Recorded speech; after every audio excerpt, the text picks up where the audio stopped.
राहुल एक हंसमुख और जिज्ञासु लड़का था जो पहाड़ों के छोटे से गांव में रहता था। जब वह छोटा था तब उसकी दुनिया भी उतनी ही बड़ी थी जितनी उसके घर की खिड़की से दिखने वाली बर्फीली चोटियां। वह अक्सर अपने पिता से पूछता, पापा, क्या मैं भी कभी उन पहाड़ों की चोटी तक पहुंच सकता हूं? उसके पिता मुस्कुराकर उसका माथा चूम लेते और कहते, बिल्कुल, अगर तुम खुद पर भरोसा रखो तो कुछ भी असंभव नहीं। लेकिन जब राहुल 10 साल का था, एक दुर्घटना ने उसकी जिंदगी बदल दी। स्कूल जाते समय एक तेज रफ्तार ट्रक ने उसे टक्कर मार दी।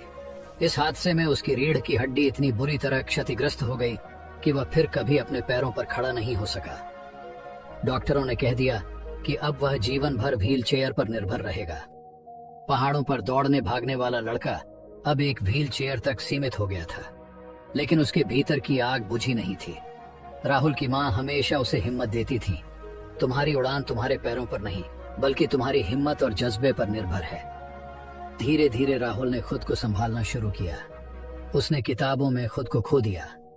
उसे पर्वतारोहण से जुड़ी कहानियां पढ़ने का बहुत शौक था। एक दिन उसने एडमंड हिलेरी और तेंजिंग नोर्गे की एवरेस्ट विजय की कहानी पढ़ी। उसे महसूस हुआ कि पहाड़ केवल शरीर की ताकत से नहीं बल्कि मानसिक शक्ति से जीते जाते हैं। फिर एक दिन उसने घोषणा की, मैं पहाड़ चढ़ूंगा। गांव वाले हंस पड़े। कुछ ने कहा, व्हील चेयर पर बैठा लड़का पहाड़ कैसे चढ़ेगा? उसके दोस्तों ने भी सोचा कि यह असंभव है, लेकिन राहुल जानता था कि उसके सपने की राह मुश्किल जरूर थी पर नामुमकिन नहीं।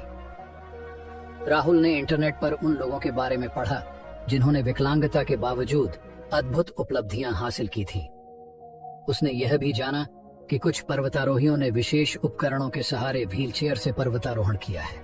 उसने अपनी माँ और पिता से कहा, मुझे पहाड़ चढ़ने की ट्रेनिंग लेनी है।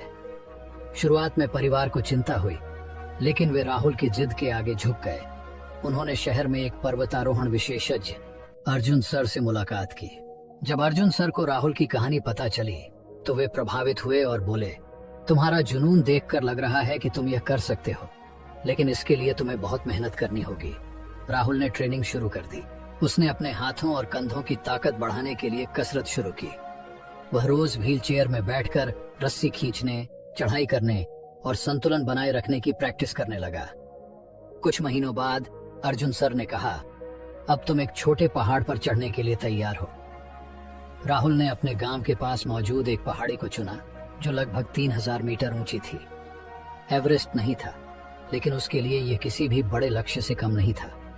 उसके पर्वतारोहण दल ने एक विशेष कस्टम डिजाइन व्हील चेयर बनाई जिसमें बड़े पहिए और रस्सियां लगी थीं। कुछ दोस्त और प्रशिक्षक भी उसके साथ थे जो जरूरत पड़ने पर उसकी मदद कर सकते थे। चढ़ाई का दिन आ गया। जैसे ही राहुल ने पहाड़ पर चढ़ना शुरू किया, गांव वाले हैरानी से देख रहे थे। कुछ लोग अब भी शक कर रहे थे, लेकिन राहुल के माता पिता की आंखों में गर्व और विश्वास था। पहली चुनौती ऊबड़ खाबड़ रास्ता था। पत्थर और संकरे रास्ते व्हील चेयर के लिए कठिन थे, लेकिन राहुल ने हाथों की ताकत से रस्सियों का सहारा लिया और धीरे धीरे ऊपर बढ़ने लगा। पहाड़ी का मध्य भाग बेहद कठिन था। वहां की ढलान इतनी खड़ी थी कि व्हील चेयर को ऊपर खींचना आसान नहीं था। कुछ जगहों पर उसके दोस्तों को उसे सहारा देना पड़ा, लेकिन जब सबसे कठिन चढ़ाई आई तो एक जगह उसकी व्हील चेयर फंस गई। हाथों में दर्द हो रहा था, सांसें तेज हो गई थीं। कुछ लोगों ने कहा, शायद अब और आगे बढ़ना मुश्किल होगा, लेकिन राहुल ने हार नहीं मानी। उसने गहरी सांस ली और अपने प्रशिक्षकों से कहा, मुझे बस थोड़ा और समय दो, मैं खुद ऊपर चढ़ूंगा। उसने अपनी पूरी ताकत झोंक दी।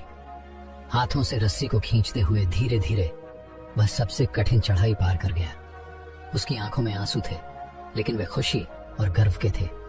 आखिरकार घंटों की मेहनत के बाद राहुल ने पहाड़ की चोटी पर कदम रखा। नीचे गांव के लोग तालियां बजा रहे थे। उसका परिवार खुशी से रो रहा था। राहुल ने ऊपर आसमान की ओर देखा और मुस्कुराकर कहा, मैंने कर दिखाया। यह केवल राहुल की जीत नहीं थी, बल्कि हर उस इंसान के लिए प्रेरणा थी जिसने कभी खुद को कमजोर समझा हो।